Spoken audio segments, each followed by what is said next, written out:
اعوذ باللہ من الشیطان الرجیم بسم اللہ الرحمن الرحیم ولو ان اہل القرى آمنوا واتقوا لفتحنا علیہم برکات من السماء والارض ولكن كذبوا فاخذناهم بما كانوا يكسبون.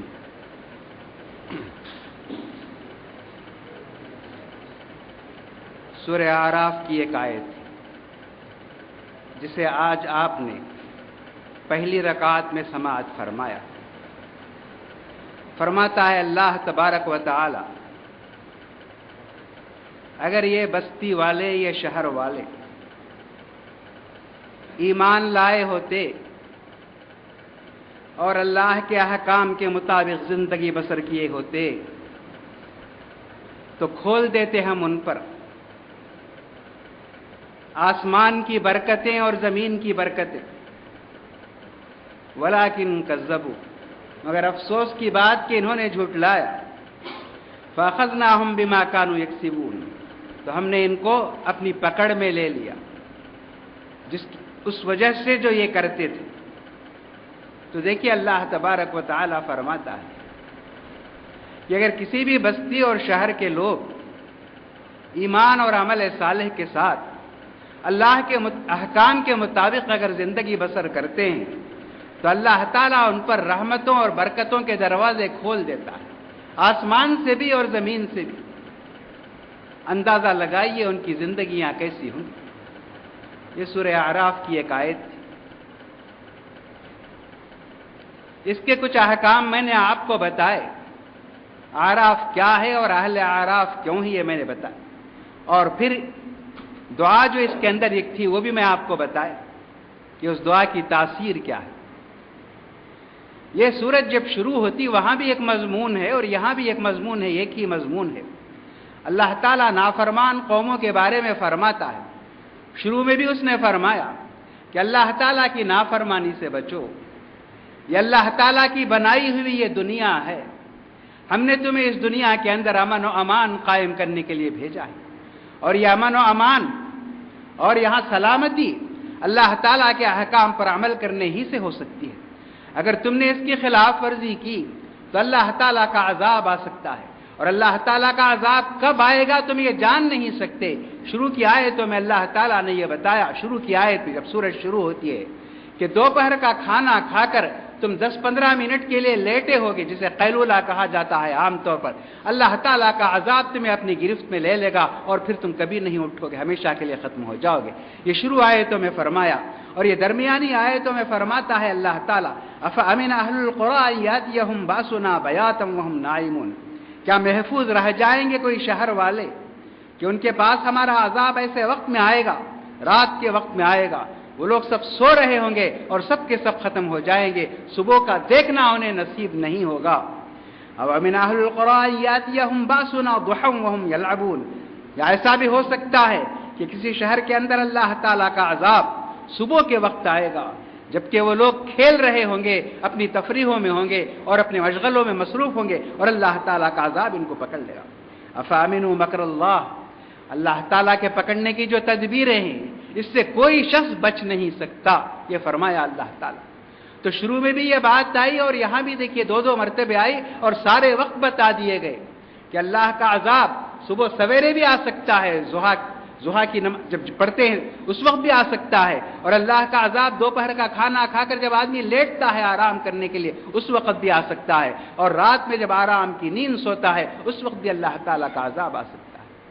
آپ دیکھیے اللہ تعالیٰ کا عذاب، ہم سمجھتے نہیں کہ اللہ تعالیٰ کا عذاب کیا ہے، لیکن آج چند دنوں کے اندر آپ دیکھ سکتے ہیں اللہ تعالیٰ کا عذاب کس کس نوعیت کا آتا ہے، کیسے کیسے آتا ہے، آدمی نے سوچا بھی نہیں ہوگا. ابھی آپ نے سنا ہوگا کہ لداخ کے ایک علاقے میں لے میں بادل پھٹ پڑا، اس کی وجہ سے جو تباہی آئی وہ آپ نے سنی ہوگی اور آپ نے دیکھی ہوگی. ساری دنیا حیران اور ششدر رہ گئی. اسی طرح سرحد میں فرنٹیئر کے علاقے میں ایسا سیلاب آیا کہ 10,000 آدمی ختم ہو گئے، اب تک بھی ان کا حساب نہیں لگایا جا سکا. چائنا کے اندر بھی ایسا ہی ہوا. غرض بہت سارے ممالک کے اندر آدمی اسے اللہ کا عذاب سمجھتا نہیں ہے، یہی مشکل. اللہ تعالیٰ کے عذاب کی بے شمار قسمیں ہیں. ہم ہر ایک چیز کو توجیہ کر لیتے ہیں کہ یہ عذاب نہیں، یہ اس وجہ سے ہوا، اس وجہ سے ہوا، یہ سمجھ کر ہم مطمئن ہو جاتے ہیں، ہماری آنکھیں کھلتی نہیں۔ چنانچہ اس صورت میں اللہ تعالیٰ یہ بھی فرماتا ہے کہ اللہ تعالیٰ کے عذاب کی بے شمار قسمیں ہیں، ان تمام قسموں کو تم سمجھو، فرماتا ہے اللہ تعالیٰ کہ اللہ تعالیٰ کا عذاب یہ بھی ہے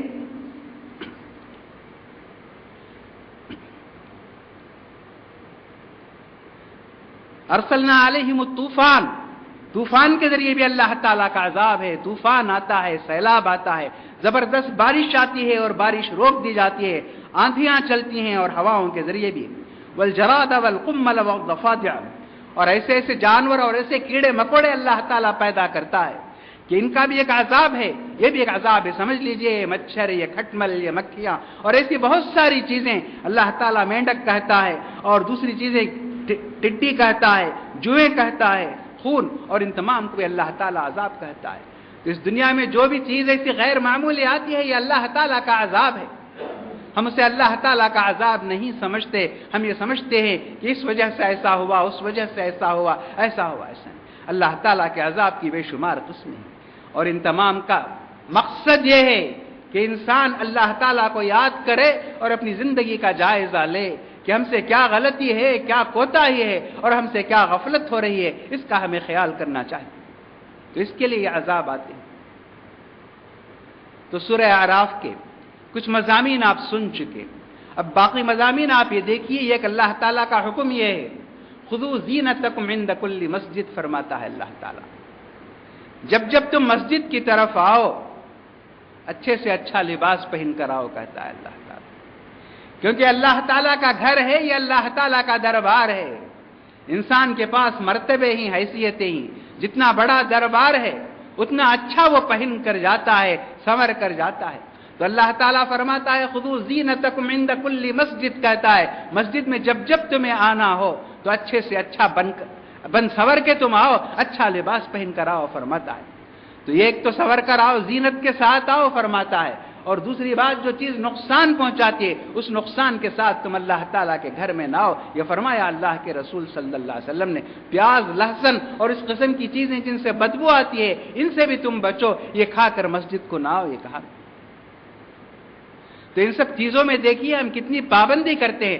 ہمارا دین صرف یہ نہیں کہتا نماز پڑھو، روزہ رکھو، حج کرو، زکوٰۃ دو، یہ نہیں کہتا، ہر چیز پہ اس کی نظر ہے، ہر چیز کی تعلیم اور تربیت۔ تو یہاں میں ایک بات یہ عرض کروں گا کہ عورتیں بھی ہماری مسجدوں میں آتی ہیں، تو عورت کے احکام ذرا الگ ہیں۔ ان کے بارے میں اللہ کے رسول صلی اللہ علیہ وسلم نے یہ فرمایا کہ یہ گھر کے اندر بن سنور کے رہ سکتی ہیں، اچھے سے اچھا پہن کے رہ سکتی ہیں، لیکن جب یہ باہر جائیں گی تو انہیں اپنی آرائش کو، زیبائش کو چھپانا ہوگا۔ وہ چھپانے ہی کے لیے یہ چادر یا برقع ہے۔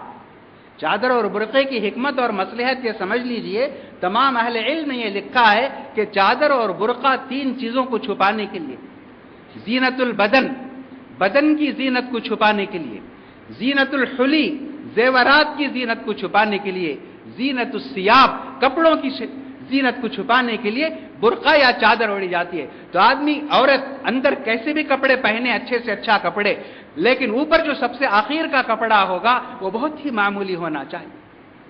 اور اگر اس کا برقع بہت شاندار ہوگا، چادر اس کی بہت خوبصورت ہوگی کہ سارے لوگوں کی اس پر توجہ پڑتی ہے، تو شریعت کے نقطۂ نظر سے وہ بے پردہ ہے، وہ عورت۔ پوری زینت کو چھپانے کے لیے یہ برقع ہے، پوری زینت۔ تو اسی لیے کہا گیا کہ تمہارے زیور تو چھپ جائیں گے برقعے سے، لیکن اگر تمہارے زیور کے اندر آواز آتی ہے، جھنکار آتی ہے، اس کا احساس لوگوں کو ہوتا ہے، تو وہ بھی بے پردگی ہے، کہا گیا۔ تو برقعے کا اصل مقصد اور اس کی حکمت یہ ہے، برقع ہو یا چادر ہو، یہ تینوں زینتوں کو وہ چھپائے۔ لیکن آج افسوس کہ ہم ایسے ماحول میں زندگی بسر کرتے ہیں، یعنی اللہ تعالیٰ نے خذوا زینتکم فرمایا کہ مسجد کو آتے وقت اچھا لباس اور اچھی چیزیں پہن کر آؤ۔ تو یہاں ہماری ایک مشکل یہ ہے کہ ہم اچھے جوتے اور اچھی چپل پہن کر مسجد کو نہیں آ سکتے، ماحول میں اتنا فساد اور بگاڑ۔ اس لیے ہمارے پاس سب سے خراب چپل ہوتی ہے، اس کا نام ہی نماز کی چپل ہے، جو سب سے سستی اور